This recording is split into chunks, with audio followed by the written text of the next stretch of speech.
still have in fact, a habit of getting stuff on my face when I eat, and thrust it into my hand. "Okay, great, I'm going to be a dad," he said, and left the room. He'd barely touched his gnocchi. I guess the pee on the stick hadn't helped. So, this portrays William in an awful light. But in fairness to him, he'd been through my hell with me, and was no longer fun-loving Will, the man with the amazing smile who I met on a night out with the girls 3 years ago. He was a faded, tired version. In fact, I couldn't recall the last time he'd smiled. He wanted out of our relationship, but at the time, he didn't have the heart to leave a woman weighed down by a bucket load of tragedy. And now, a baby, our baby, would trap him forever. Things improved after that. We began picking up the scattered pieces of our relationship, and I tucked the loss of my mum and sister into a little velvet box at the back of my mind, determined to move on with my life. Our lives. It's what Mum and Lark would have wanted, I told myself, and I desperately wanted to make William happy. But that small snatch of happiness lasted no time at all. My life, the life I thought was back on a safe, even road, plummeted into another deep, dark ditch, and I wasn't sure I'd be able to climb out this time. After awful stomach cramps, I prayed were IBS. I lost our baby at 5 months pregnant. So, it's been a tragic year. A year of heartache and loss. I've heard people say bad things come in threes. But how does anyone stay strong when said bad things hit one after the other? 1, 2, 3, wham, bam, slam. Lark vanished. Mum died. I lost my baby. I'm not going to lie.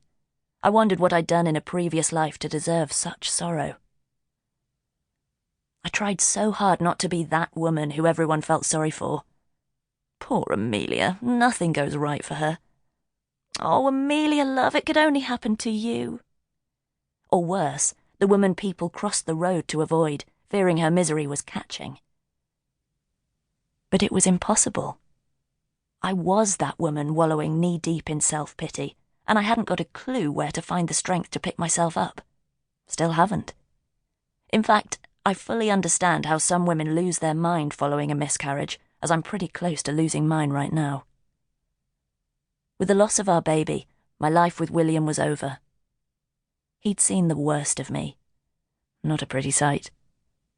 Couldn't take any more. Wasn't strong enough. He said, as he touched my cheek gently a week after our loss, his fingertips drying my skin, "I can't do this anymore, Amelia." He'd lost his baby too, he said. He was in pain too, he said. But I know he never felt the same kind of screwed-up agony I felt.